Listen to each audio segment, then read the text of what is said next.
Starmer two-tier.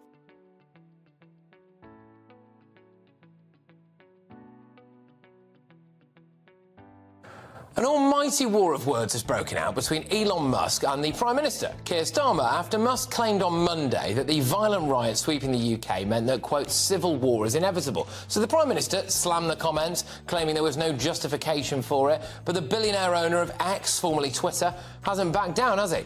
After hundreds of Muslim men violently attacked a pub and an individual man in Birmingham last night, Musk today took to the social media platform to ask the Prime Minister, why aren't all communities protected in Britain? He went on to brand Starmer The world's richest man has effectively declared war on Britain's Prime Minister, and what followed has stunned the country. Elon Musk did not merely offer criticism online. He accused the United Kingdom of becoming a tyrannical state in need of liberation. He alleged that Keir Starmer is presiding over a two-tier justice system, and he did so at a moment when Britain was already reeling from violent unrest. While much of the media has focused on the spectacle, it has largely avoided the deeper question of why this confrontation truly matters. At its core, this is not simply about riots or personalities, but about migration, integration, policing, and the boundaries of free speech. Public concern over migration policy in the UK is widespread and genuine, and it cannot be dismissed by labeling everyone as far-right. Many people are worried about systems that appear to have failed, particularly when it comes to integration and equal treatment under the law. The crisis began with violence. Riots erupted across the country following a horrific stabbing in Southport that claimed the lives of 3 young girls. Online misinformation spread rapidly, inflaming tensions. Mosques were attacked, police vehicles were set alight, and hotels housing asylum seekers were torched. As the nation watched events spiral, Elon Musk posted 3 words that would ignite a political firestorm: civil war is inevitable.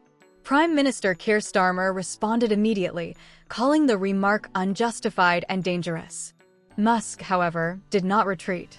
Instead, he asked a question that struck at the heart of Britain's unease: why are all communities not protected equally? That question became explosive when, on the same night Starmer condemned the riots, footage emerged showing a large group of Muslim men attacking a pub in Birmingham. Witnesses reported that the building was surrounded, bystanders were assaulted, and police intervention appeared minimal. Musk shared the footage and repeated his challenge, echoing a concern already voiced by millions. Does Britain now operate a two-tier policing system, with one set of rules for some communities and another for everyone else? Starmer responded by stating that attacks on mosques and Muslim communities would not be tolerated. In isolation, it was a reasonable statement during a national crisis. What Musk and others noticed, however, was what was absent. There was no mention of protecting pubs and no emphasis on safeguarding everyone equally. From that moment, Musk labeled Starmer's approach two-tier, and the phrase spread rapidly. Within hours, it was trending across X, picked up by conservative politicians and amplified by right-wing media. It crystallized a criticism that had been building for months, that the Prime Minister applies different standards to different groups. This controversy goes far beyond riots or policing. It touches on the control of speech. In the space of just 72 hours, more than 400 people were arrested. Alarmingly, dozens of those arrests were for social media posts rather than acts of violence or plans to commit them. One man was sentenced to 20 months in prison for a Facebook post that allegedly encouraged violence, despite no violence resulting. Another was jailed for sharing a meme. A woman was arrested at 4 a.m. for a tweet. At the same time, with prisons overcrowded, the government began releasing convicted criminals early to make room for those accused of online offenses.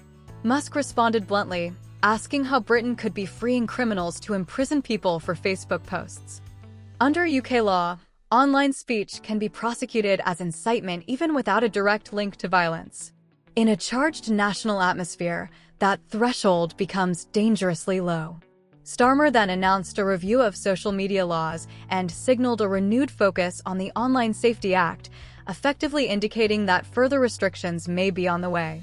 The riots have provided political cover for measures that would have faced far greater resistance in calmer times.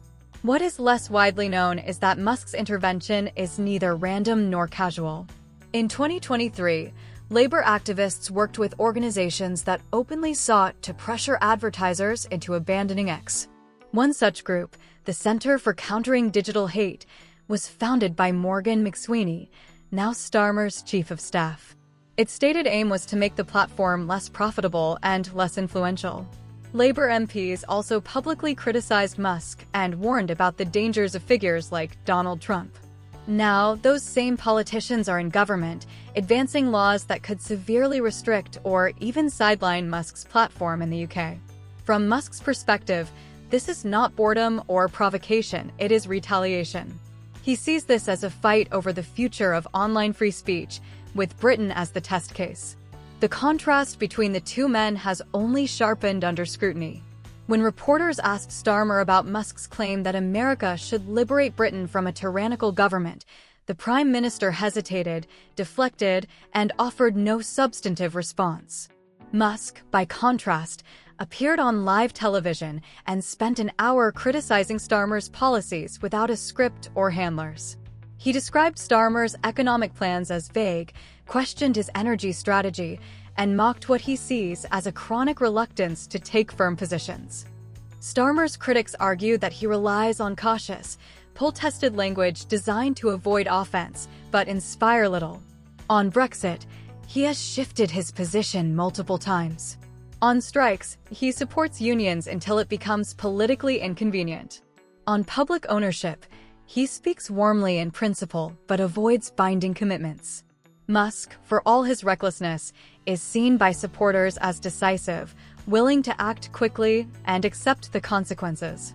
The dispute escalated further when Musk launched a personal attack on Jess Phillips, the safeguarding minister, over her handling of historic grooming gang scandals.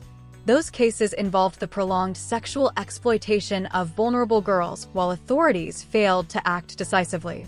When asked for a response, Starmer dismissed the issue, saying most people were more interested in the future of the NHS than arguments on social media. To critics, this was not about online drama, but about systemic failures and uncomfortable truths being brushed aside as noise. Britain now stands at a crossroads. This confrontation represents two sharply different visions for the country's future. On one side is the government, arguing for tighter control over online speech in the name of safety, the prevention of hate, and the containment of misinformation. On the other are those who believe free expression in Britain is already under threat, and that moments of crisis are being used to accelerate its decline. History shows that once governments gain the power to decide what speech is acceptable, that power is rarely surrendered. The violence committed by a minority has handed the government an opportunity to expand its authority, and civil liberties are now under pressure. Whether one agrees with Elon Musk or not, he is among the few figures with a global platform willing to challenge this trajectory openly. Some commentators have called for him to be prosecuted, while others argue his platform should be regulated into silence. Supporters of the government correctly point out that free speech is not absolute. Yet the central question remains, who decides where the line is drawn? When those decisions are made by politicians facing intense criticism, the risks are profound.